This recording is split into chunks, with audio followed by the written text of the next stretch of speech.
promoting safe play, the role of responsible gambling in Africa. Good afternoon, everyone. My name is Visai Oke from Gamble Alert, Nigeria, a non-profit focused on player protection. And today, of course, we'll be talking about player protection, the importance of responsible gambling. But certainly, you're not just going to be hearing from me. I have very knowledgeable experts on the panel discussion today. And in no particular order, I'm going to be introducing them to you, and then they will do a proper introduction of themselves. Let's start with the woman from South Africa, Sibongile. Please introduce yourself. Hi, good afternoon, ladies and gentlemen. I'm Sibongile Simelane-Quntana. I'm the Executive Director for the South African Responsible Gambling Foundation. Thank you, Sibongile. John? Thank you. So my name is John Mutua. I'm the CEO of the Association of Gaming Operators in Kenya. Basically, it's the umbrella body for all the operators in Kenya, both land-based and online operators, including lotteries. Thank you. Thank you, John. Ladipo, my brother from Nigeria. My name is Ladipo Abiose Akolade, and I'm the founder of Gamblepause Initiative Africa, based in Nigeria. Gamblepause is a non-profit organization promoting responsible gambling, advocating for against underage gambling, and also providing help and support to vulnerable players in the gaming industry in Africa. Thank you. Thank you, Ladipo. MG Makoko. I'm Gregory Makoko, CEO Limpopo Gambling Board in South Africa. Thank you. Thank you very much for introducing yourselves. And today we're going to be talking about this topic, promoting safe play, the role of responsible gambling in Africa. Because I don't want to take a lot of time, I'm just going to summarize what our introduction looks like. A number of persons consider responsible gambling to be the policies that prevent gambling harm. But we know that such definitions are always coined by clinical psychologists. But we want to hear what regulators, what the stakeholders in the industry consider responsible gambling to mean. And then, is it a case of individualizing responsibility, or is it a corporate responsibility indeed? So I'm going to be starting with MG Makoko, if you don't mind, from the Limpopo Gambling Board. How does the Limpopo Gambling Board define responsible gambling? And then, are there measures that are mandatory for operators in Limpopo? Okay, no, thanks very much, my colleague, and good afternoon, delegates. As Limpopo Gambling Board, we take responsible gambling as our mandate as the Gambling Board. We have got the Limpopo Gambling Board Act and also the regulations and the rules. And in terms of our Limpopo Gambling Act, we are mandated to promote responsible gambling as a regulator. But also part of our rules and regulations requires our operators or licensees to actually implement responsible gambling programs amongst the pandas or amongst the players. And in terms of our understanding is that in terms of responsible gambling, we need to make sure that we minimize harm amongst our players, but also ensure that we promote responsible gambling as an entity, working with other partners within the gambling industry, but also ensure that we mitigate against the gambling harm as an entity, but also with the operators. And in terms of the expectation is that we expect our licensees operators to make sure that also they promote responsible gambling. And in that regard, we work with our South African Responsible Gambling Foundation in terms of that program, the National Gambling Board, but also our partners within gambling industry with regard to making sure that we promote responsible gambling, but also ensure that gambling is regarded as entertainment. Hence, we are saying it should not bring any harm to our players, our communities, and so on. Okay. Thank you. Thank you very much, MG Makoko. You've defined responsible gambling and then the fact that you work with the SARGF. So I'm going to be asking the man from Nigeria, Ladipo, what Nigeria would consider responsible gambling, and then if there are similar measures as he has mentioned, or if there's anything that you have seen that is similar to what he has discussed. So responsible gaming in Nigeria basically is ensuring that players are prioritized, ensuring that responsible gaming tools are put in place to ensure to protect the very lifeline of the industry, right? By speaking to responsible gaming, the tools we're also speaking about would be age verification systems, basically, because we don't want children gambling, right? It's a no-brainer for any child to indulge in any gaming activity in Nigeria, in Africa, and globally. So those are the tools we need to put in place as regards responsible gaming. Another, moving next to the next agenda in line with responsible gaming is ethical gaming advertisement, right? No child or vulnerable players should be exposed to unethical advertisements, right? Because we need to protect them because they're the future of, again, tomorrow. Also, speaking to deposit limits, self-exclusions, cool-off periods, reinstatement period, and lastly, support services put in place to help the players. So basically, in a nutshell, that's what responsible gaming means. And again, that's like the baseline in Africa. Thank you. Thank you very much. So do you see any meeting point between what you've said and what Limpopo is doing? Sorry, come again? Do you see any meeting point, any similarity between this definition from Nigeria and the expectations from Limpopo? Yeah, it's clearly right, because again, as I said, it's a baseline, right? Even apart from Limpopo, Africa-wide, the baseline is the RG requirement is ensuring that the RG tools are put in place to protect the vulnerable players, and most importantly, the children. It spoke about promoting responsible gambling. That's what it's all about, right? Helping and putting tools in place to promote a sustainable gaming ecosystem, right? And how are we going to do that? By also collaborating, right? Because if we're collaborating with Limpopo, collaborating with Namibia, Zambia, right, we're able to join forces and have a standard mode of operations, right? So that's like the sort of relationship I saw in the conversation. Yeah. Thank you very much. So, let's move to the somewhat tough questions. And because we have a representative of the operators on stage, I have two questions for you, if you don't mind, if you can help me arrange them very quickly. Okay. So there are a lot of persons who believe that the gaming industry seems to be individualizing responsibility. They believe that there is a misplaced attention on the individual when we talk about responsible gambling. So the first question to you, Mr. John, will be from an operator standpoint, and because you represent operator, how do you reconcile the revenue chase now with player protection? How exactly do you achieve that? That's the first arm of the question. The second arm is this. Are you prepared to support product-level reforms, even if that means cutting down revenue for the operator? Thank you, Fisai. You know, it's interesting because the question you pose is pretty well loaded, but I'm happy to, for us to engage on that. When we talk about balancing the revenue, with the harm that this causes, here, interestingly, we are opening two different conversations. And I'd like us to just look at these different conversations. One, when you speak about misplaced attention, on people with, handling and managing harm from gambling, that is one, because then that also invites now another conversation from the regulator side, okay? And then number two is now when we touch on the revenue, how then do we balance this against even the structural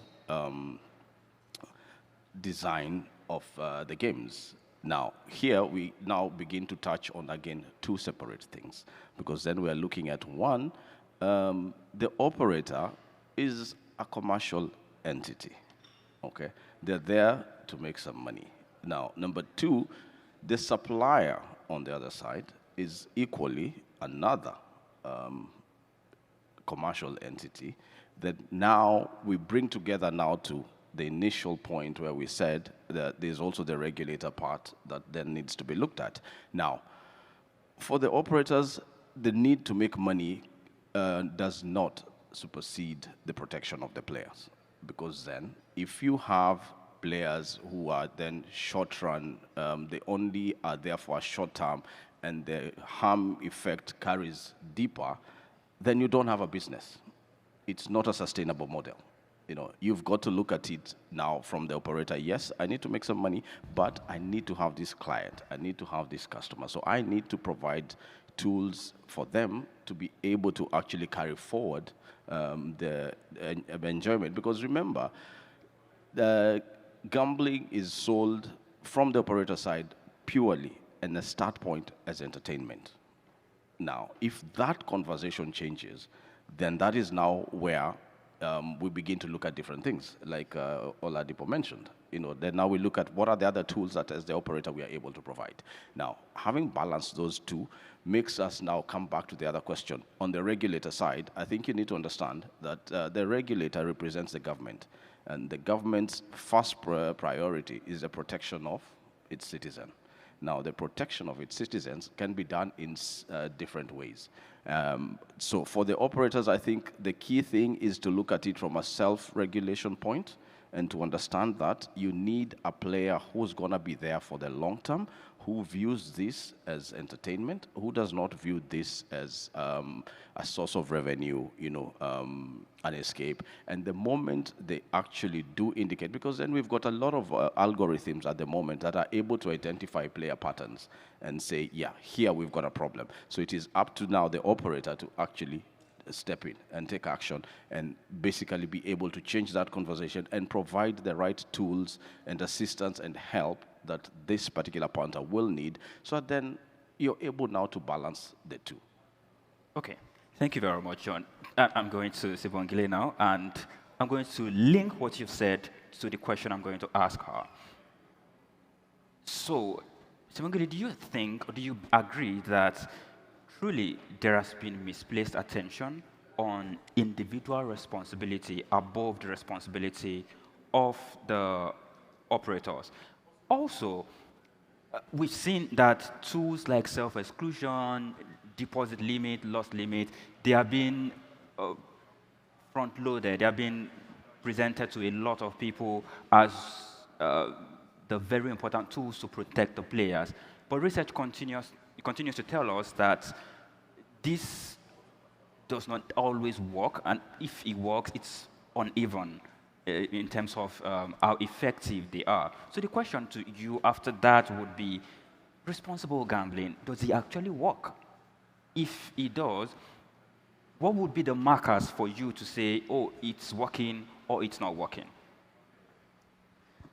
I think we need to first address, there are three issues when it comes to responsible gambling as being effective and not effective. I think one of the biggest problems is the homogeneity factors when it comes to gambling behavior. We tend to assume and think that people or individuals, they actually behave the same, and therefore when we implement tools like deposit limit, cooling off, we tend to think that everyone will take them, but also we don't address the underlying effects. For instance, if there are lack of norms and standards or across the board implementation of similar tools, then it doesn't help if one operator puts in protection mechanisms like limit deposits, cooling off periods, and other operators, they don't have that. It becomes a problem because the behavior is based on the individual's risk, the motivation of why they gamble, their socio-economic factors. Then the second part is actually spoken to about the uneven implementation of the safeguarding tools.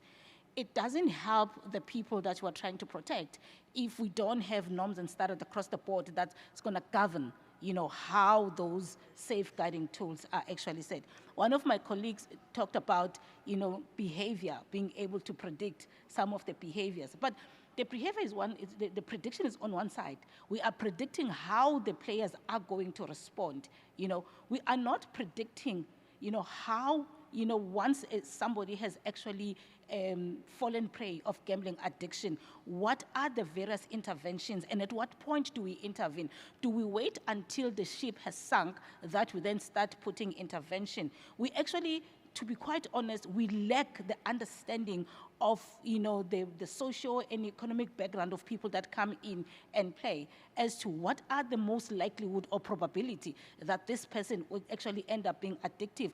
We lack the mental understanding, the health understanding of that person. So there are a number of homogeneity factors that are against us in terms of implementation.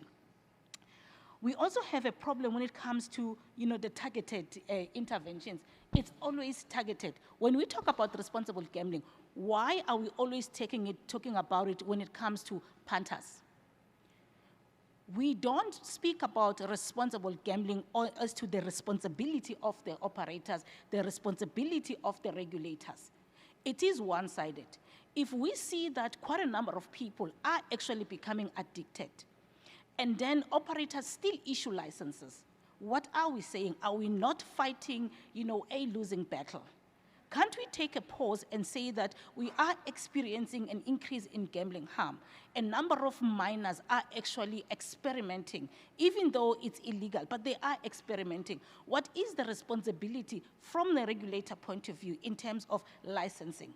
What is the responsibility of the operators in terms of the product that they offer? I mean, trying to balance revenue and responsible gambling, those are two sides of a same coin. They don't have the same objectives. And if we don't have norms and standards and regulations to make sure that we actually flip the coin so that we operate from the same base, then I think that we are going to be having an issue with responsible gambling. Last but not least, I think one of the key things that we need to start doing, which is what we are started implementing as the South African Responsible Gambling Foundation, is that we have noted that we actually, when we talk about responsible gambling, we actually don't understand that the wording itself, it actually has some stereotyping that we are saying people are actually irresponsible. So we're pushing more the concept of harm reduction and harm minimization, because we want to make people understand that gambling may actually result into harm. Okay, thank you very much, Sibongile. And I'm excited that we have a regulator on this panel. So I'm going to be addressing one of the issues that you have raised, especially about licensing and then the mandatory measures that are in place. And I know that MG Makoko has mentioned some of the expectations from the regulator. I'm coming back to you immediately now, sir. She has mentioned that the regulator is issuing licenses, notwithstanding that there is gambling harm ongoing across Africa. How exactly is the regulator managing that? Is it true that the regulator continues to ignore the harm brought by gambling and then continues to issue licenses notwithstanding? And then if that's not correct, how exactly is the regulator monitoring some of these indicators? Thanks very much. I think I'll give you an example of Limpopo Gambling Board as a case study in place. To say when we issue license to operators, one of the conditions in the license is that they need to make sure that they promote responsible gambling.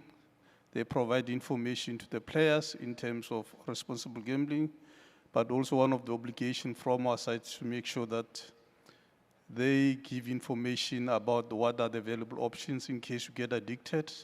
We're working in partnership with the South African Responsible Gambling Foundation in terms of the referrals, educational programs, but also ensure that our operators who are licensed, which might be across our provinces in South Africa, that they need to contribute a certain percentage of the GGR towards the South African Responsible Gambling Foundation so that they assist us in terms of medicating or assisting in terms of treatment interventions where they've been or we have got problem players. But it's upon the obligation of the operators, but also as Limpopo Gambling Board, to make sure that we give that message about ensuring that they comply with the license condition.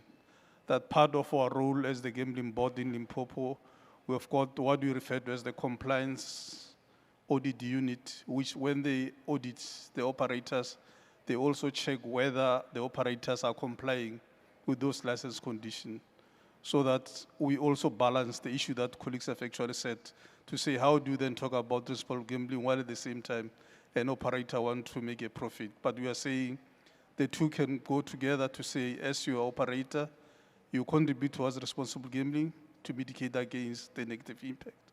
But also the gambling industry need to also contribute towards development of our communities, but also in terms of job creation. That's our view in terms of that.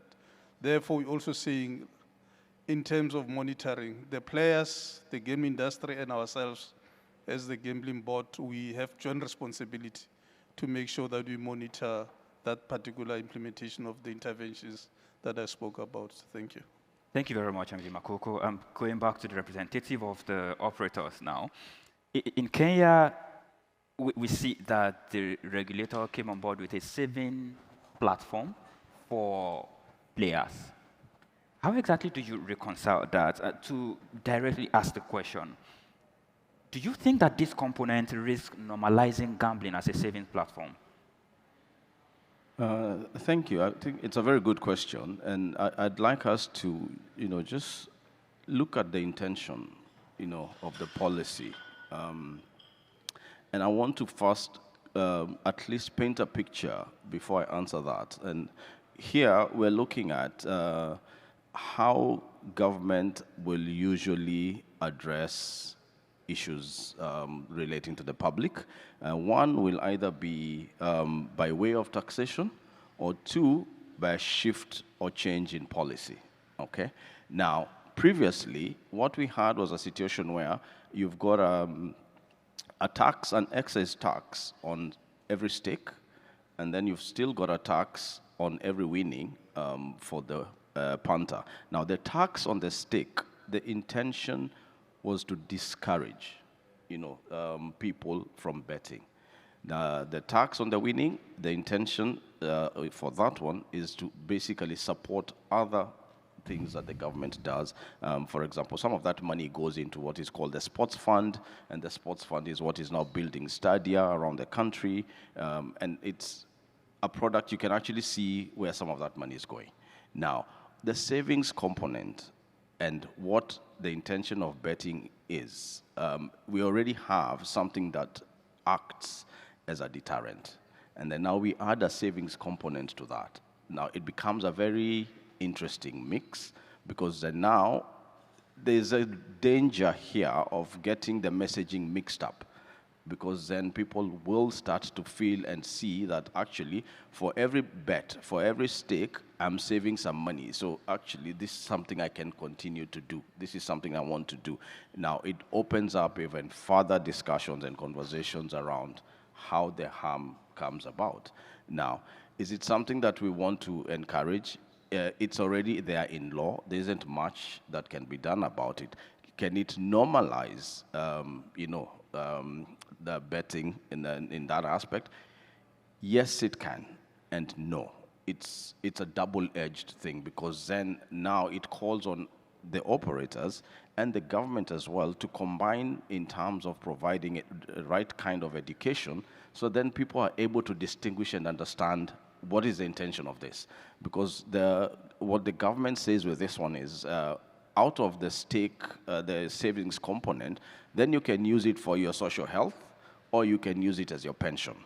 Now, there's a whole list of things there that can be discussed, because then at the moment we are waiting for the regulator, our regulator, to basically put out the rules and regulations that will then be able to define how this can be implemented, how even the funds will be managed, because then allocating every single bet to every individual's pension fund, for example, if I choose it to be a pension, or allocating that to be part of my social health cover, is again introduces again a different angle to that. So does it risk to normalize? Like I said, it's really up in the air, because it's not been tried before anywhere else. We're all looking forward to see how this actually comes together. And the one thing that everybody wants to now see is the regulations that will be put out. So then we understand, some of the key drivers to achieve that. It's a good thing, yes, we support that, but there's just that danger of, how do you cross that thin line, between making sure that the punter does not now begin to see, actually, every time I place a bet, I'm also saving. And at that point, how do you start pulling them back, from that steering into the dark side of, the betting element? Thank you very much, John. I'm going to Ladipo from Nigeria. When a lot of persons think about gambling harm, they first consider the individual who is harmed. Many times we ignore the legacy of harm, the fact that the society itself is at the mercy of this individual, because a family can move from wealth to poverty when something like this happens, or a person who has an addictive tendency goes into gambling harm, becomes addicted to gambling, it begins to affect the family, which is the unit of the society. Do you think that abstinence is a factor that would work? If not, what are those things that could aggravate it for a person? So if you're saying responsible gambling is possible, what are those aggravating factors that could worsen the situation for a person if they go into gambling? Just very quickly, because of time. Also clearly, right, abstinence cannot be the model or the solution to this problem, right? At Gamblepause, we want the growth of the gaming industry as much as every regulator or operator seated in this space. Having said that, right, at our rehab in Nigeria, we've been getting a lot of clients coming through referrals from their family members, colleagues, and siblings, right? And what we've done is try to assess the level of problems they're going through, right? A situation where a client is struggling with a severe case in line with pathological gambling, right? The right thing to do is encourage him to abstain, right? Because again, that is the only way out if he's struggling at that level. But in situations where we have people literally struggling with exclusions, literally struggling with certain limits, right? We teach them how to gamble responsibly. Because at Gamblepause, we believe that people can gamble responsibly, right? All we need to do is ensure that we teach people through awareness how to. And again, you spoke about families and the impact it has on families. I'm aware of that, right? And we are all aware of that. One thing we've tried to do is try to let families and friends and the society understand the signs of this addiction, right? So when they spot it in their spares, in their siblings, their husbands, or wherever he is or she is, they can refer them to us, and we are able to help them on their recovery journey. So basically, it is about building a system where everybody's aware, right? Everybody knows where to go to when there's a problem. Right? And that's why at Gamblepause we are also building an application, right? Right. The application basically is providing self-control to people and parental control to people. We already know what the problem is. Yeah. Right, we're completely out of time, I'm so sorry. All right. Just one question for all of you, and I'm going to start with Ladipo. Your assessment is a yes or no question because of time. By your assessment of the gaming industry across the continent, do you think that it is revenue first for the industry or player protection first? If it is a yes, should we do better? If it is a no, are we already doing better? The same question goes for everyone. Yes, no, yes, no. Okay, so no, right? I think that the industry is focused on revenue, but again, we are also, that's why we're here today, right? To have conversations on player protection, right? How we could build a standard framework. I need John to speak now, please. Thank you. I think for me, the answer will be as well. I know there's a focus on revenue, yes, but there's globally now a big shift gravitating towards player protection, and that is going to define the future. So everybody has got to align with that if they want to survive. So we need to do better? Yes. Sibongile? I think it's a bit of both. In as much as they're in business, they don't want to see people hurt. Okay, thank you very much. The regulator. Thanks very much. It's yes and no, because I think we have to balance the two as we've actually discussed. So I think I'll end it there. Thank you. Okay, thank you very much. That will be the end of our show. We can proceed to the front to take a picture or to. Thank you everyone for participating.